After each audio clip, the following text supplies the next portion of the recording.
Aloha everyone, I am Keith Coronel, Vice President of ARMA Hawaii Chapter. Today's webinar, Elevating Your REM or IG Program Through Effective Communications, will be presented by Tod Chernikoff. Thank you, Tod, for presenting this webinar. Thank you. The ARMA Hawaii Chapter would also like to thank our sponsors, Axis, Belfour, and Canon, for their generous support and for making this webinar possible. Please note this meeting will be recorded. As Tod is doing his presentation, everyone's microphone will be muted. If there is time after the presentation, there will be a Q&A session afterward. You can type in your question by sending it directly to the panelist. If you prefer to speak, please make sure your microphone is functioning properly. And use the right-hand option in the Zoom application, and hopefully I or Tod can get to you on time. Without further ado, here is Tod. I'm gonna make him into the host right now. Turning it over to Tod. All right, thank you very much. Let me share my presentation here. I think that's the one you want to see. Yep, I see. Okay, and let me just adjust everything here accordingly. Well, thank you, Keith, and thank you all for joining us. Good afternoon, well, it's good evening here on the East Coast. I'm Tod Chernikoff. I currently serve as the ICRM liaison for the Metro Maryland chapter here in the Washington, D.C. area. I've also served on the Mid-Atlantic team and on the ARMA International Board of Directors. I've been involved in records and information management, archives management, and information governance in one way or another since about 1990, and I've been full-time in the field since about 1995. In that time, I've led a municipal records program that included an archive program as well as a corporate records management program, but have spent the bulk of my time as a consultant, and I've done most of that work within federal government agencies in the U.S., spread across 8 different agencies.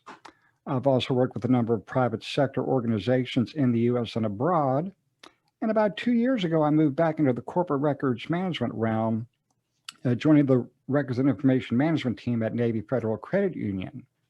I'm coming to you today from my home in Silver Spring, Maryland, and for geographic reference, I live about 9 miles due north of the U.S. Capitol. And hopefully at some point after this pandemic has been wrangled, gotten in hand, et cetera, I can come out and visit you and perhaps give another presentation to your chapter in person. A quick disclaimer, what you're seeing and hearing today is my opinion and mine alone. And please don't attribute it to any of the following: family, friends, canine companions, employers or clients, past, present, or future, or associations that I belong to or have belonged to. You're lucky. This presentation was originally built as a 10-minute rapid-fire presentation for an ARMA InfoComm a few years back. During that presentation, it didn't matter whether or not I was ready, the slides just kept moving. So you get a little bit more attention to delve into the details that I've built out since that time.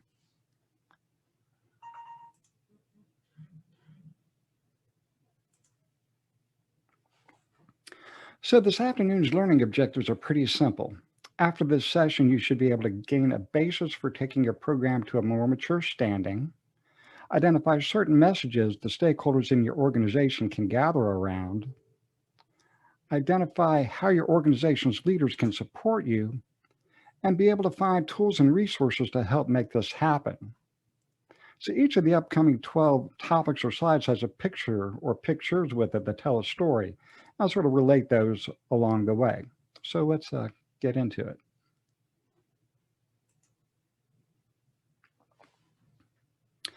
See, on the evening of August 10th, 2016, 7 people were killed and over 30 were injured when a natural gas explosion occurred in an apartment complex about a mile from my home. The next day, as the dust settled, many neighbors, including my own family, sprung into action, providing clothing, food, supplies for infants and baby, money, you name it. It was very chaotic, but the people and organizations working to bring this assistance brought order to the chaotic process. So how does this relate to our conversation? It may seem obvious, but your information assets can't manage themselves. All those people outside of you and your immediate program office won't be able to help you if you don't let them know what aspects of records and information governance they're responsible for. You need to let them know. So the bottom line is people need to be told what is expected of them. This means leadership involvement and messaging, creating and disseminating information, including policies, procedures, and training. That way, people will know and help you make it happen.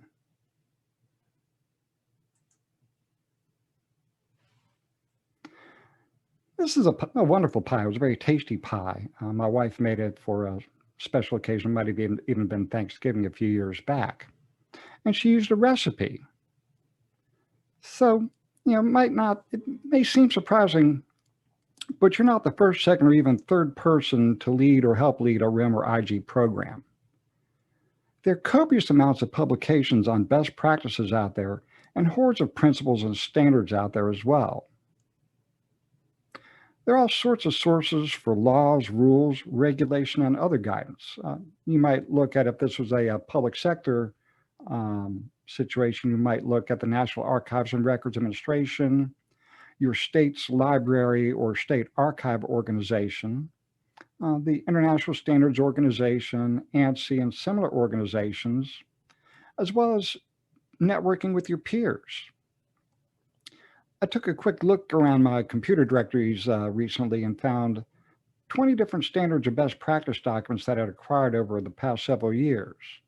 They include sources such as ISO 1549 from the International Standards Organization, various glossaries, bodies of knowledge, risk assessment tools, metadata standards, controlled language guidelines, glossaries, and competencies. So you get the idea. Some of these you might actually have a hand in if you worked in standards development. And that's one of the things I've done with ARMA over the past decades, working in their standards development program when it existed, and also sort of having an opportunity to look at standards as they're being developed and not really attributed to credit there.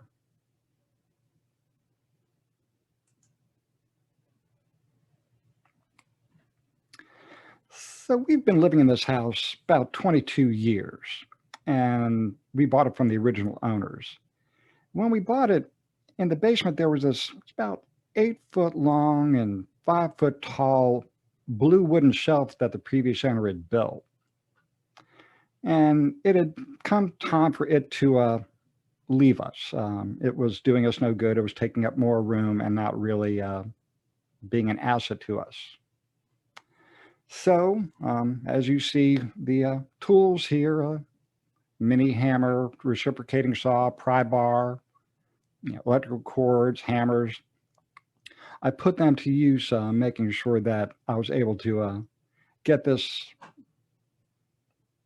hunk out of the way so we could have better use of our basement space. And that sort of brought to mind another situation. My older brother called me up one day a couple of years ago and said, I've got a problem. I have a couch that I need to get rid of. I need to get it out of my house.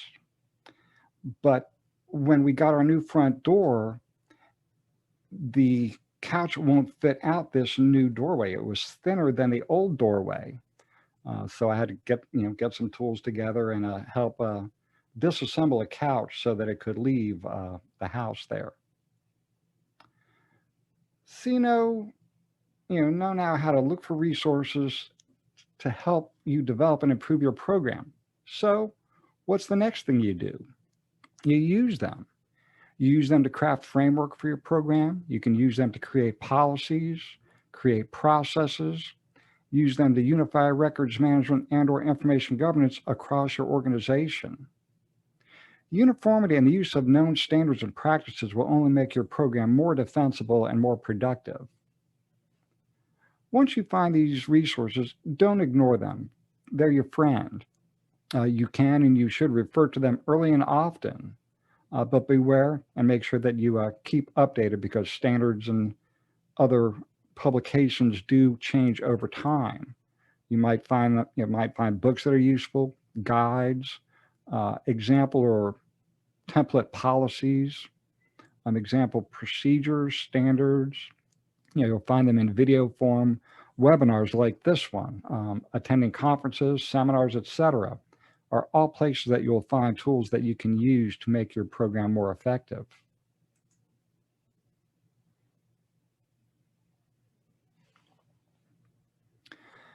This is Trixie, my four-legged office assistant. She's currently out in the living room sleeping, sort of past her bedtime. But Trixie has toys, lots of toys. There's so many toys, I have no idea how many toys she has, because we've never really counted. She chews one up, we throw it away, we replace it. It might be replaced with a same type of toy, might be a new toy, a different toy. Sometimes we just buy her toys just because we find them and we think she might like them.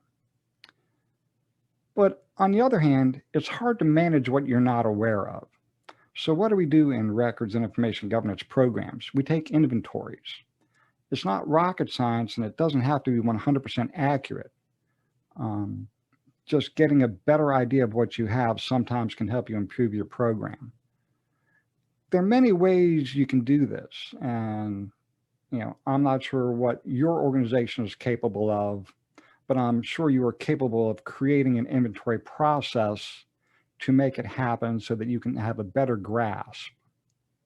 And inventories are something that I've had a good deal of experience with over the past couple decades. And if you want, that's another topic I can talk to you about, or if you have questions about it, definitely get them to me or ask during the Q&A. I can give you an idea of how you might approach that. So can you manage something if you're not really aware of its existence?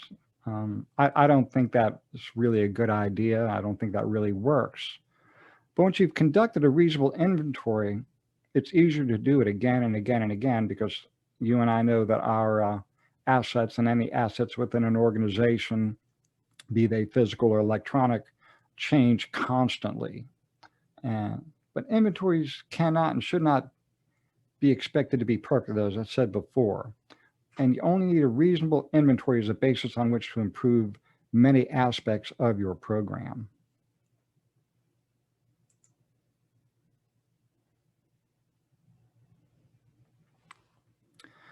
One of the things that I do, well, it's sort of in a different format right now, is I help out with the AV team at my church.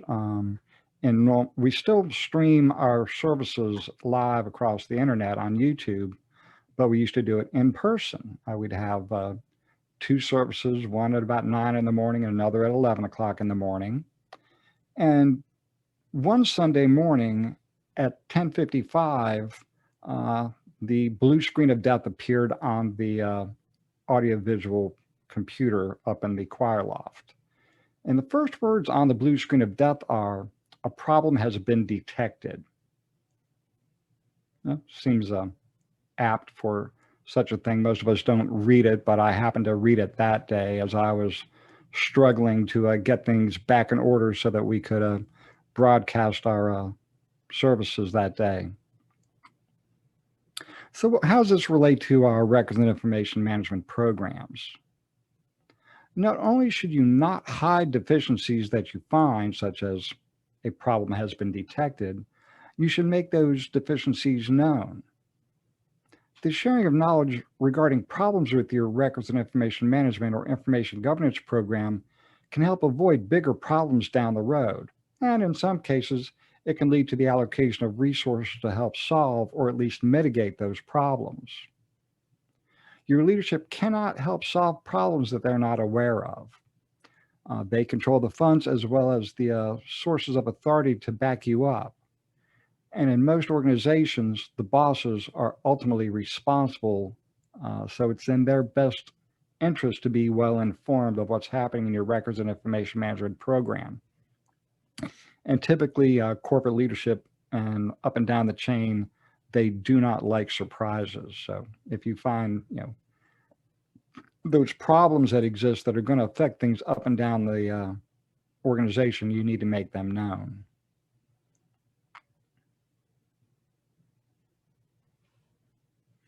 Yeah, it's sort of obvious, Christmas, the season of hope, I'm sure y'all get that, relatively speaking. But some of you might have an issue with this. If you don't consider the possibility that your organization's leaders want your program to succeed, and there are things they can do to bring that about, you might want to reconsider your role. If you don't have hope that things can get better, I don't know where that leaves you in any organization.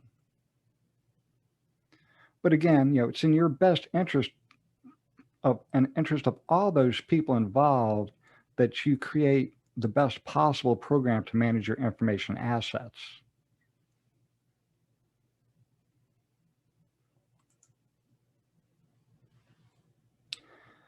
So living in the Washington, D.C. area, I grew up here in the D.C. area, there are times that your world sort of intersects with that of the leaders of the free world. A few years back, we were going to the theater, and next door, President Obama and his family were having dinner. So I really didn't have the opportunity to speak with him that evening, but if I did, I might have asked him. At that time, I was working in the federal records realm, so I might have put a bug in his ear about making sure federal records management got its extra funding and what was due. But on the other hand, I have had the opportunity to speak to members of Congress about the needs of our federal records management programs. I did that as a member of the ARMA Board of Directors. I went up to the Hill and talked to a Representative Elijah Cummings to thank him for his sponsorship of a bill that updated the Federal Records Act. He was a very big proponent of records and information management in the federal realm, and he knew how to get things done as the chairman of the House Oversight Committee. So what does this mean for us? You need to ask. The odds of receiving additional resources to improve your program's maturity and the ability to succeed in your mission will be lower if you don't ask leaders for their help. Especially in the public sector where I used to dwell a lot, the odds were extremely high that some statute, regulation, policy, etc., would make the office or department heads those ultimately responsible for ensuring that records were kept, managed, and dispositioned. In some countries, leadership of publicly traded businesses bear the burdens that are related to proper information management, records management, and information governance.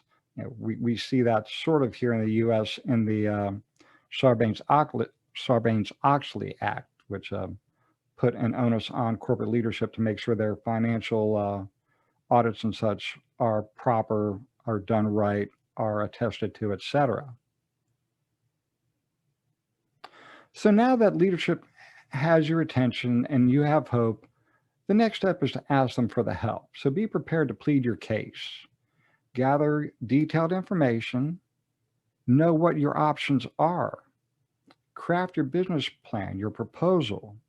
And don't forget to know or have a good idea of what the return on investment is going to be. Leadership frequently goes straight to the bottom line. So be prepared and get on their schedule to talk with them.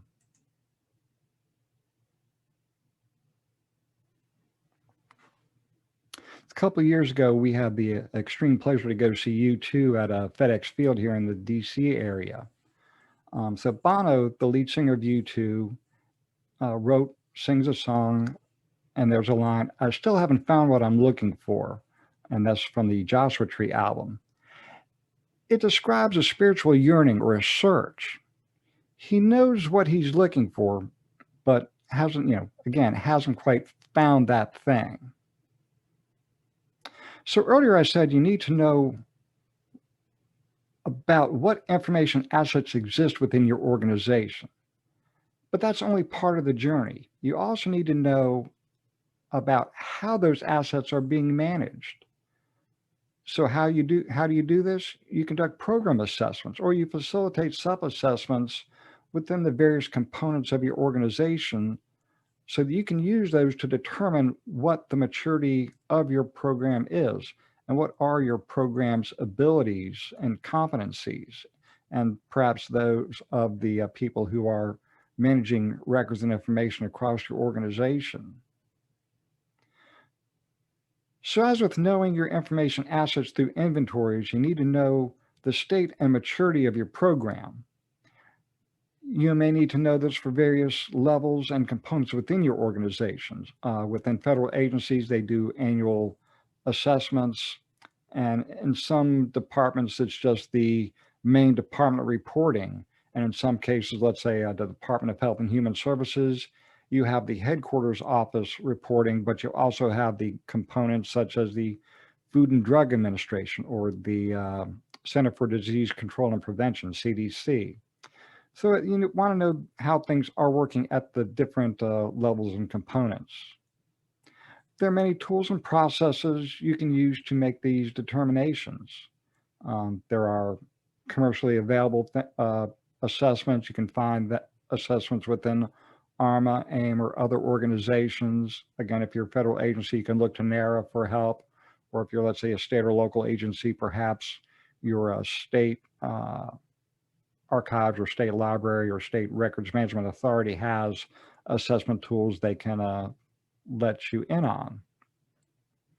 And as with inventories, this shouldn't be a one-time thing. Organizations change, there are reorganizations, realignments, and maturity levels change. They can go up, they can go down, they can stay the same, but you need to do assessments on a regular basis so you can see how the maturity of your organization is evolving.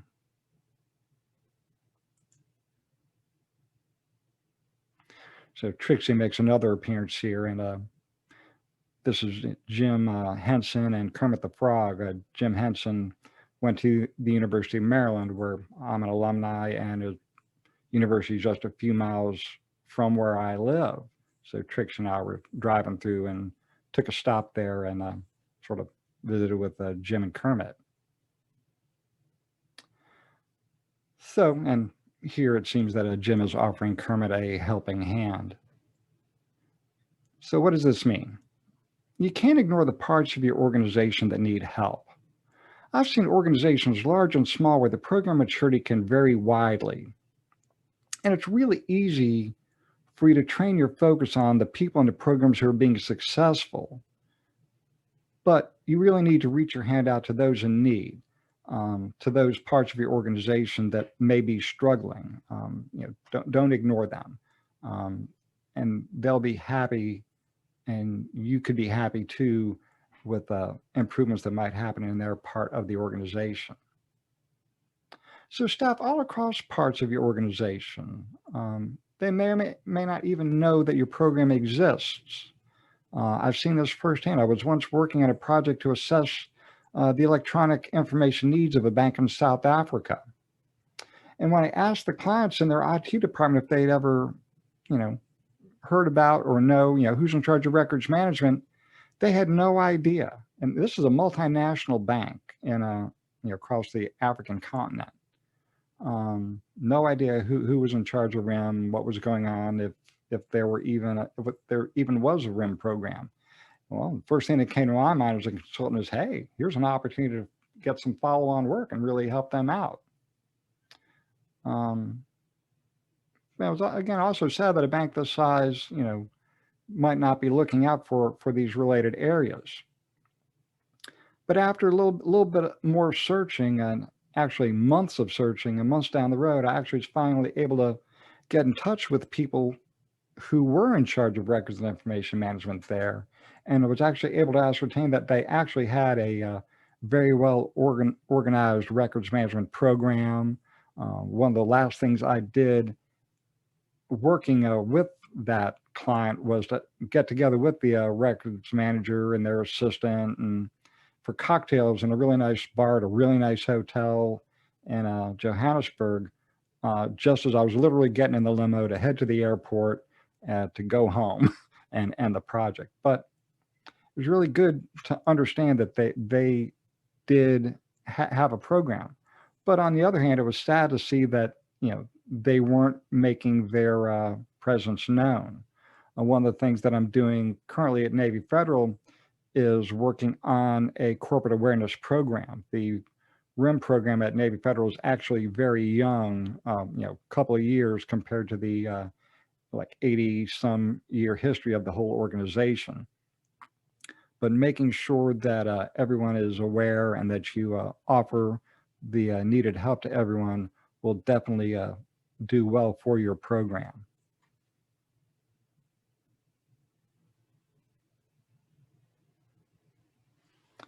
So back to my intersection with President Obama's dinner party and our trip to the theater next door. The Secret Service agents on detail to protect the president and other high-level protectees spend lots of time looking and watching for risks. It feels good to complete a task or a project like a records inventory, but we all know that this is a dynamic profession and that the assets within our organizations are dynamic as well. In addition to assessments, self-assessments, these aren't, one and done things. As I've said earlier, they need to be conducted over and over and over at intervals so that you can measure maturity over time within your organization. You can measure the maturity with a number of tools. Again, as I'd mentioned earlier, some of these are proprietary. Some of them are more widely and openly available. Openly available ones might include things such as ARMA's Information Governance Maturity Model. That's a companion to the generally accepted record-keeping principles. If you work within NARA using, or the federal government, they have maturity models that they put out there. And again, they do their annual agency records management assessments. So information assets as well as the programs in all organizations are dynamic. Our programs grow, they evolve, some wither, some end. And these changes in turn change the requirements as they relate to information assets. So you need to be aware of and perhaps anticipate these changes and know how they're going to affect your responses and the supportive actions that you provide to your organizations.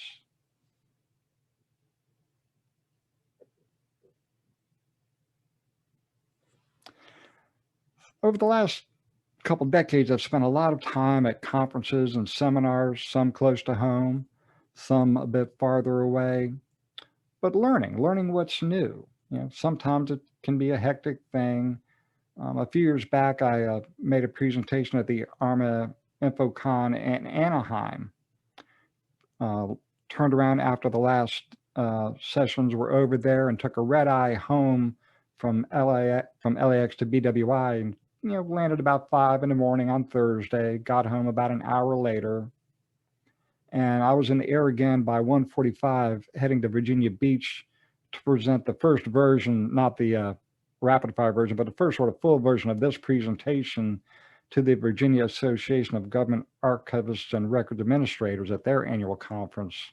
But it was nice, after a hectic end of a conference and a red eye home, to be able to sort of hang out on the beach for a while and get a good night's sleep before presenting the next day. But again, this is a very dynamic field. And although the basic tenets are relatively stable, the standards, methods, tools, and tactics do change. Coming to this webinar this evening, indicates to me that you do have an interest yourself in further advancing your education in records and information management, information governance. So keep it up.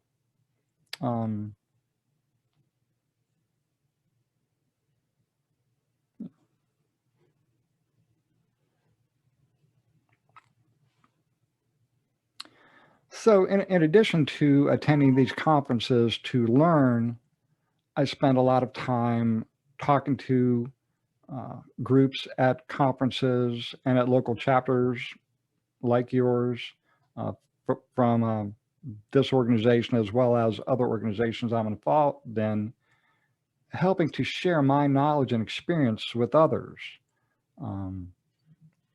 It can be really hectic, but it's a good thing.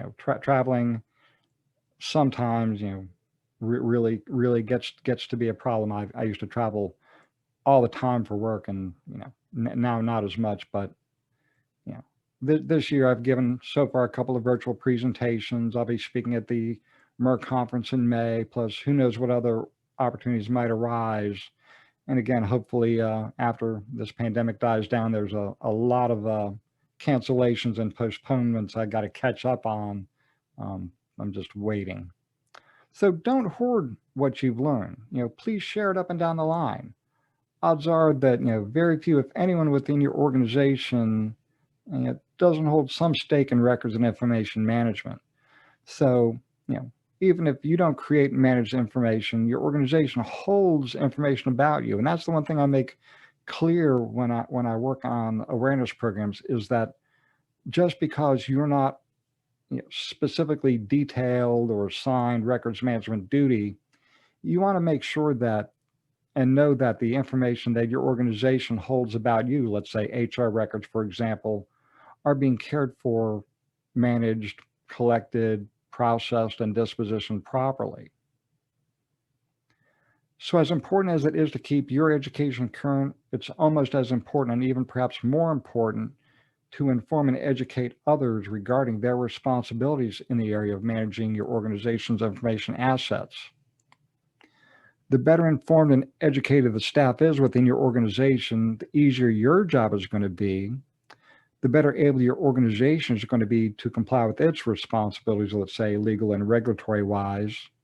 And the fewer surprises are going to exist for you and for the leadership, at least in terms of managing information assets.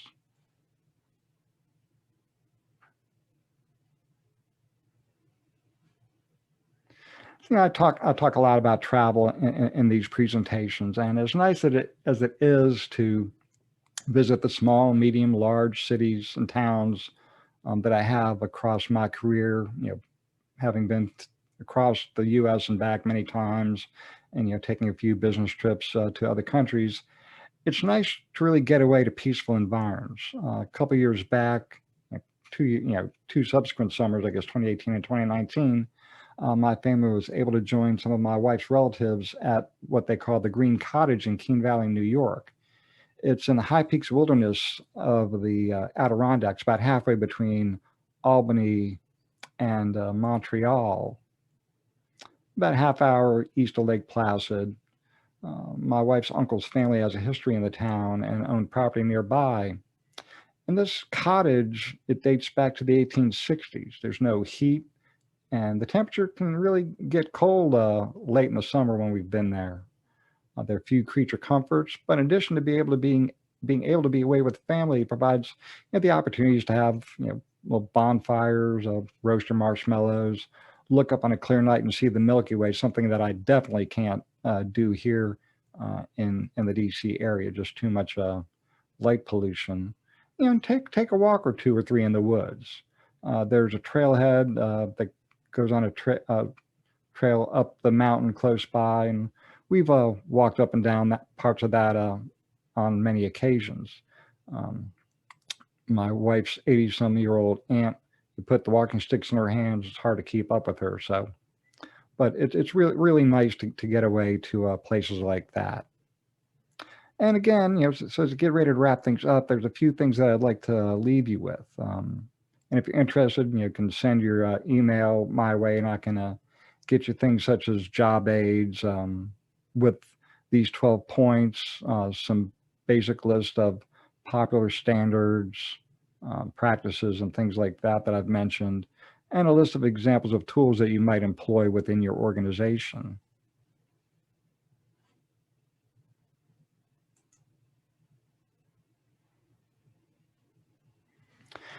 And finally, you're not alone in this journey. There's always someone out there to help you. There's all these different associations that I've spoken of. There are different regions and chapters, the certifying bodies, colleges and universities, as well as your fellow records managers, information governance professionals, and archivists. They're all here for you. We've got groups such as ARMA International, the Association of Canadian Archivists, your, again, region, local chapters of ARMA International, certifying bodies such as ARMA, the ICRM the ACA, Academy of Certified Archivists, and your fellows up north, ARMA Canada, all these different groups, all these people, and not just the groups that can help you, that can further your profession, further your skills, further your education, and in turn help you further the records and information management and information governance capabilities within the organizations that you work with.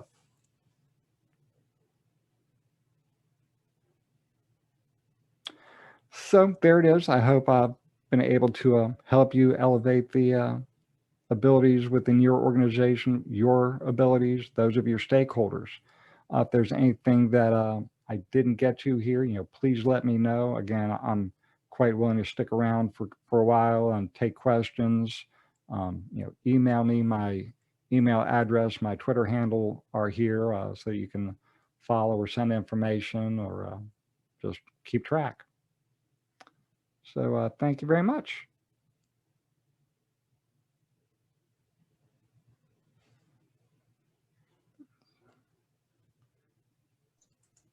Thank you, Todd. So I don't see any questions in the Oh, okay.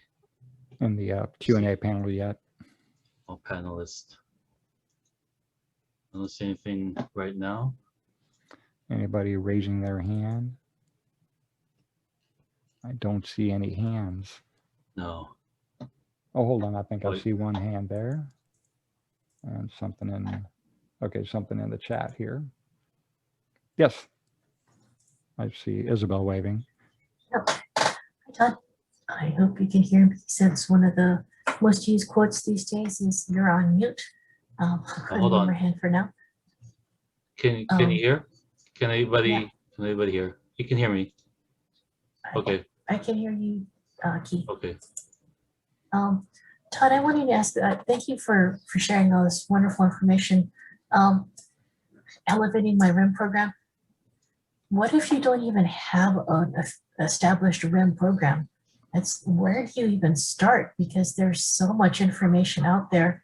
I guess, is it you follow, how do you eat an elephant? You take, little bites at a time. How do you go about it? Well, I'd say, the first thing, I guess, are you in the federal space? Actually, I'm a credit union.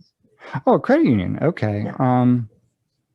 So one of the things I'd look at is in the sense of what are the regulatory requirements in the credit union space. Look at NCUA Regulation 749, which is the basis for records and information management and vital records management within credit unions in the U.S.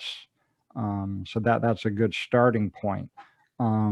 Yeah, I think first, asking around and making sure that your organization, and this applies, credit unions and other organizations, if you're just starting, is to find out what the regulatory environment is, and it might be state, federal, local, what the various levels, any any other regulatory body, any professional association that, or professional, let's say, accounting and things like that, that might have a stake in the organization's records management practices, and work from there. I would definitely, talk to your general counsel, whoever's in charge of legal within your organization. They're the ones who would probably know what the rules are, although they may need to do a little bit of detailed search, but they're also going to be ones who are very much interested in making sure that all the bases are covered within your organization.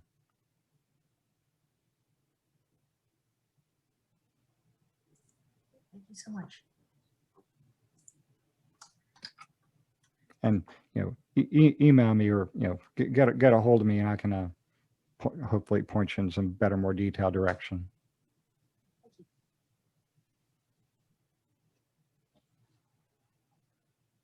Is there any more Any more questions or, excuse me? Okay. Looking. Okay. So, Todd, thank you. Can everybody see me? Let me see. I'm seeing you. Well, I don't see on the, hang on, let me check. Okay. Oh, I think you're still screen sharing. Oh, let me turn that off. Is that what it is? That green up? Okay. Yeah. Okay. Okay, good. Now that Todd's session is over and his QA is over, I want to thank you attendees or like Isabel for your questions. And I look forward to seeing you again at the next webinar. And thank you, Todd, for your answers and for sharing your knowledge and expertise with us, and for staying up late in the East Coast. It's not that late yet. So actually, yeah, I should say, yeah. And that concludes today's webinar. Thank you, everyone. Okay. All right. Okay, I'm gonna add that right now. Okay.